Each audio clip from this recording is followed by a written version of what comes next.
Welcome to Jazz Piano Skills. I'm Dr. Bob Lawrence. It's time. It's time to discover, learn, and play jazz piano. What a month this has been. We completed our 3-week study of the George Gershwin jazz standard, Lady Be Good. We analyzed it harmonically, melodically, improvisationally, just like we do with every tune that we tackle at Jazz Piano Skills. Our harmonic analysis takes a tune, determines its form, chord changes, harmonic function, common harmonic movement, and of course the voicings. Block voicings, traditional shells, contemporary shells, two-handed structures. Our melodic analysis has us transcribing the melody, in other words, learning the melody by ear. We established fingerings, we identify the melodic phrases and the target notes within those phrases, as well as exploring standard jazz treatments, ballad, bossa, and swing. Our improvisation study had us constructing 8 inverted arpeggios for each chord of the A section of Lady Be Good, and playing 4 etudes using those inverted arpeggios. What we discovered was the importance of having a multi-dimensional understanding, a multi-dimensional perspective, and command of arpeggios. As a result, we discovered that we, unfortunately, were taught arpeggios and scales in a way that has us develop a one-dimensional understanding and perspective.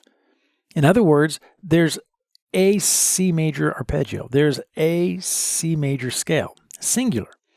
As I mentioned last week, for a musician wanting to develop jazz skills, a one-dimensional understanding of harmony, a one-dimensional understanding of melody, it's the kiss of death. And last week, I devoted the entire podcast episode to the exploration of inverted arpeggios, which quickly revealed how, when approached correctly, how the study of a single arpeggio can quickly lead to an exceptional multidimensional understanding, crucial for developing melodic vocabulary necessary for improvising. So today is going to be big, and I mean a very big day for everyone. Why? Because the title of this episode says it all. Congrats. You're improvising. That's right. By the end of this episode, you're going to feel fantastic. You'll be floating on cloud 9. You'll feel like you can run through brick walls. You'll try to leap a building in a single bound. You will do all of this and more because you know how to improvise. Congratulations. So today, we are going to discover the essence of improvisation. And we are going to learn how to use arpeggios to construct melodic vocabulary.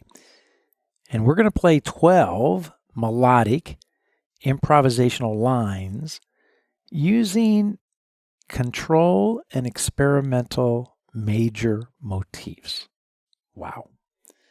Yep, today we put on our capes and accomplish what we once thought was unobtainable.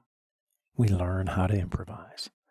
So as I always like to say, regardless of where you are in your jazz journey, a beginner, an intermediate player, an advanced player, or even if you are a seasoned and experienced professional, you're going to find this Jazz Piano Skills podcast lesson titled Congrats, You're Improvising, to be very beneficial.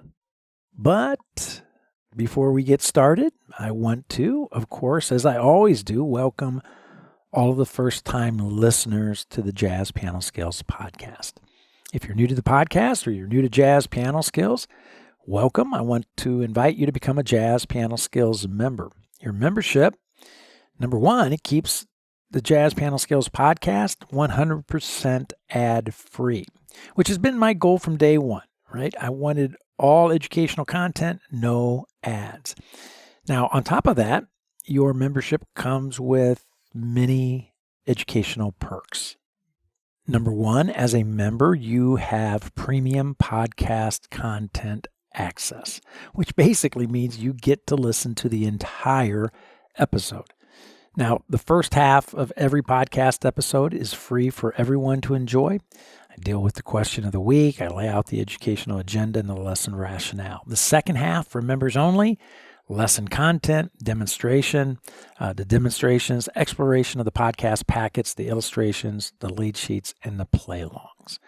You also, as a Jazz Piano Skills member, have access to all the podcast packets, past, right, current, and future. Now, these are the illustrations, the lead sheets, the play-alongs. This is the educational content that I produce for every weekly podcast episode, which you certainly want in your hands when listening to the episode to get the most out of it. And of course, sitting on your piano or your music stand when practicing throughout the week as well. As a member, you also have access to the online courses. These are comprehensive, interactive, self-paced, and sequential courses. You also, as a member, have a reserved seat in my online weekly masterclass, which I host every Thursday evening at 8 p.m. Central Time. And I realize that this is not the greatest of time, but the best time for everyone from around the world. However, the master classes are recorded, and as a member, you can watch and rewatch the video of each class as often as you wish and whenever convenient. As a Jazz Piano Skills member, you also have access to the private online Jazz Piano Skills community, which hosts a variety of educational forums. There are podcast-specific forums as well as general jazz forums for you to enjoy. It's a great place to meet new folks, receive some member feedback and assistance whenever you have questions, and also provide some member feedback and assistance when needed as well.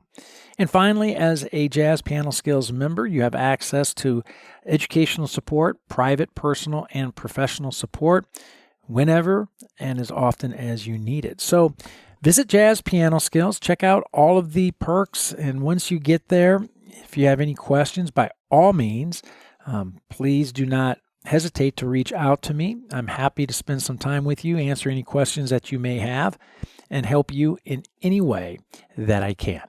I also want to take just a few minutes to introduce my YouTube channel. I'm producing educational content now, videos daily that I think you'll find to be beneficial for your jazz growth. I currently have several playlists that you can check out, the daily challenges, harmony, melody, and rhythm challenges. There are jazz talks, and of course, all the podcast episodes are posted there, as well as the podcast episodes with guests. Again, I'm populating these playlists with new videos every week, so be sure to subscribe so that you're notified whenever a new Jazz Piano Skills video is released. I'm excited about this new dimension to Jazz Piano Skills, and of course, I'm looking forward to growing the YouTube channel to help us all discover, learn, and play jazz piano or whatever instrument that you are currently studying. Okay, so now typically at this time, I do introduce the question of the week, but again, today, this is really more of a lecture series episode with a lot of demonstrations to get through. So you know what? I'm going to bypass the question of the week again this week, and it will return next week as usual as we usher in a whole new month, which means we usher in a whole new tune to study. So next week, the question of the week will return. But for now, it's time for us to talk improvisation. Okay, so to begin, I think it is important that we take the time to define improvisation. It's important for us to understand what improvisation is and what it is not. Because the reality is this. If you ask 10 jazz musicians to define improvisation, I promise you, you're going to receive 10 different answers. Now, some of the answers would contain some of the same academic jargon, while other answers would be very vague or leave you wondering, what the heck did they just say? So, I don't know about you, but I think this is a huge problem. It's a huge problem in jazz education. When I want to learn something, when I want to learn a discipline, and there is not an agreement amongst the experts within the discipline as to what it is, I become concerned very quickly because I think to myself, wait a minute. I want to learn this discipline, and the so-called experts in the discipline can't agree with regards as to what it is and how you should do it. Dang, I think I'm in trouble, right? And unfortunately, that's how it is with improvisation. You all want to learn how to improvise, but yet not certain as to exactly what it means to improvise. And the so-called experts in the field give you a wide range of answers. In fact, most of the answers are how I like to describe them as being very wide and very shallow. In other words, the answers try to cover a lot of ground in order to play it safe, while at the same time being void of real substance that you can actually sink into conceptually and physically to ensure your success. Here's a sample of what I mean. I did a Google search before starting this episode, and the Google search was simply this: what does it mean to improvise? Here are some of the answers. Are you ready? Number one, create and perform music spontaneously or without preparation. Whoa. Perform without preparation? Spontaneously without preparation? I'm out. Okay, I'm out. Number two, to make something up on the spot or figure it out as you go. What kind of advice is that? Hey, man, just figure it out as you go. Whoa. All right. How about this one? The spontaneous, again, here we go with spontaneous, the spontaneous creation of musical ideas while performing. Whoa, wait a minute. I have to perform, and while I'm performing, I have to have the spontaneous creation of musical ideas? I don't think so. Here's another one. Spontaneous invention, again, spontaneous invention of melodic solo lines or accompaniment parts in a performance. Wow. So you have to spontaneously invent while performing. Here's another one. Start by building a foundation in music theory, practice ear training, develop your own musical vocabulary through listening and mimicking. Okay. How do I do that? And finally, here's something that is actually getting very close to the truth. Okay. Listen to this one. This is pretty good. When soloing, a performer, instrumentalist, or singer creates a new melodic line to fit a song's chord progression. Now we're getting closer. But you see what I mean? What wide and shallow answers as to the all-important question, what does it mean to improvise? What is improvisation? Another thing that I find very troubling in jazz conversations, you often hear on one hand, jazz referred to as being a language. But yet, on the other hand, it is the spontaneous, as we just heard, it is the spontaneous creation of musical ideas while performing. What language do you know that is spontaneously created? I'm waiting. I'll wait. You can email me. What language do you know that is spontaneously created? I do not know of any such language. So if jazz is a language, then it too must be bound by the limitations of language. And language is not spontaneously created. It's not. The bottom line, we jazz musicians can't have it both ways. We cannot claim that jazz is a language on one hand and then claim that it is spontaneously created. They don't add up. It just doesn't match. So the truth is this: jazz is a language, and like language, it is not spontaneously created. Truth. Now, this should be very liberating for everyone listening. We all know that we can learn languages if we put our minds to it, right? We can learn how to speak French. We can learn how to speak German. We can learn how to speak Italian. And yes, we can learn how to speak jazz. We just can't learn how to speak these languages spontaneously without preparation. It's impossible. So the answer that I gave earlier, that I credited with getting closer, to remind you, it was when soloing, a performer, an instrumentalist or singer, creates a new melodic line to fit a song's chord progression. This is 100% correct. Jazz improvisation is about creating melodic lines to fit the song's chord progression. Melody flows from harmony. I have said this a million times, if not more. What is even more impressive about this answer is what it doesn't say. It doesn't say that the new melodic lines are created spontaneously. This is excellent, because new melodic lines are not created spontaneously. They are practiced. Remember the quote I mentioned last week from the Jerry Coker's 1980 book, Complete Method for Improvisation, page 23. I have it memorized, right? But if you don't remember, let me quote it again. Jerry Coker says patterns in themselves are not very creative, though they often serve as springboards for creative melodies.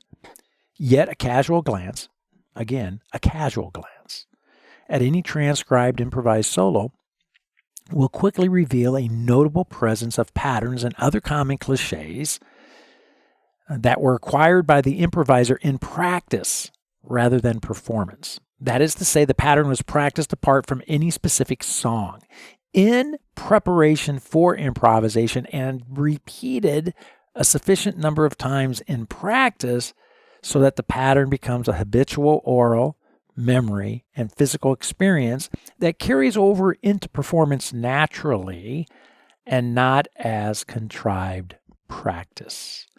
I've often said that is the greatest paragraph ever written in any jazz education book, because it gets right to the heart of it all. It speaks 100% truth. So, patterns, melodic ideas, are practiced.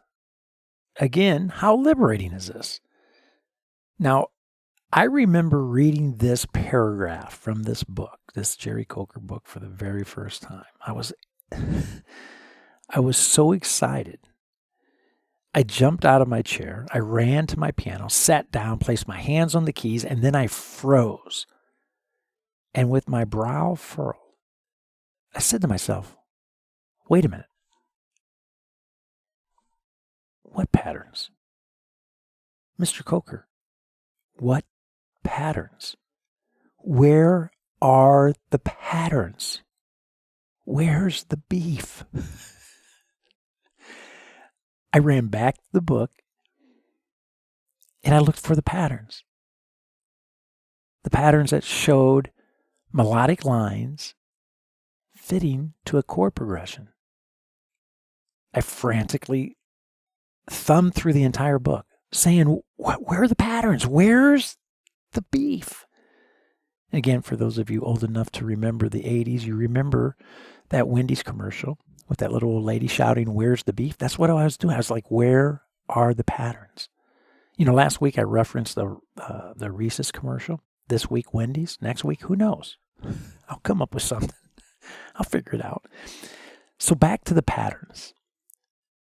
Where are they? Well, they're not there. So after much searching and coming up empty, I realized that maybe, just maybe, I need to come up with the patterns.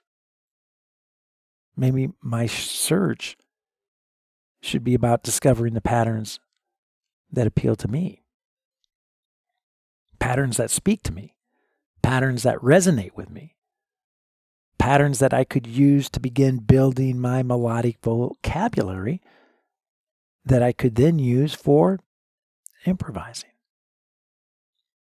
And it was at that moment I realized the importance of knowing chord tones.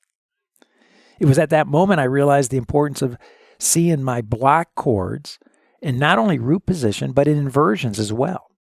And it was at that moment that I began to understand the importance of having a multidimensional understanding of chords, arpeggios, and that a one-dimensional approach would not be sufficient.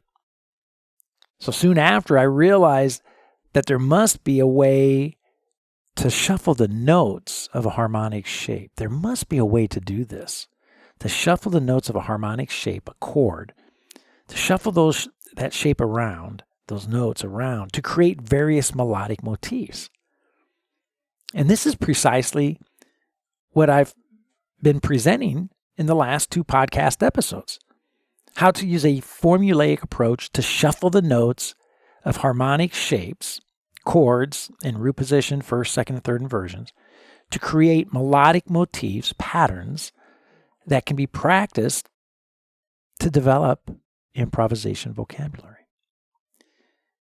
Once I understood this process, I could begin to isolate sound, major, dominant, minor, half diminished, and diminished, to practice my newly discovered patterns. My newly discovered patterns. My patterns. Again, as I mentioned last week, not to memorize them, right? I don't practice them to memorize them, but to simply experience them so that I one day could recall them. Again, you can never recall what you've never experienced. So my goal was to experience these patterns, to create these patterns, then experience these patterns so that I could recall them, practice them so that I could recall them when playing. And again, another way of saying that, right? I've said this a million times as well. Your hands and ears can never go where they've never been. So after practicing my patterns using isolated sound, it was time to begin connecting various chords within the sound. Now, the first time I did that, wow. The first time when I created a melodic line that went through 2 different chords, one melodic line that went through 2 different chords, I remember being overwhelmed with joy because I just discovered how to improvise. And that is exactly what we are going to do today.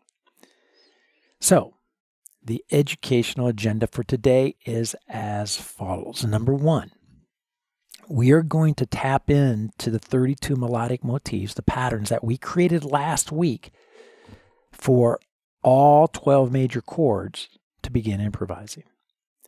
Number 2, we will establish a control pattern and an experiment pattern to help us maintain a logical and simplistic approach to improvisation development. And number 3, we will play our new melodic lines through an entire measure, right? Entire measure covering 2 chords to count 1 of the next measure. It's so important to count 1 of the next measure. Listening for and playing to count 1 is very important for improvisation development. So, how fun is this going to be? It's going to be a lot of fun. So if you are a Jazz Piano Skills member, I want you to take just a few minutes right now. I want you to hit the pause button, and I want you to download and print the podcast packets, the illustrations, the lead sheets, the play-alongs. And again, your membership grants you access to this material. And so you want to have it in your hands when listening to this episode to get the most out of it. And of course, you want to have it sitting on your piano or music stand when practicing throughout the week.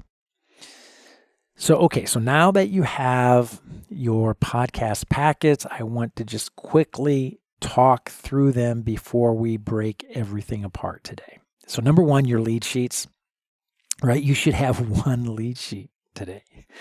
But whoa, what a lead sheet. It's musical gold that you will use as an improvisation blueprint moving forward. You'll see as we go through today's lesson. Number 2, the play-alongs, the backing tracks. You have 12 backing tracks to use this week when practicing. One for each of the harmonic pairings that we will be using today to create our melodic lines.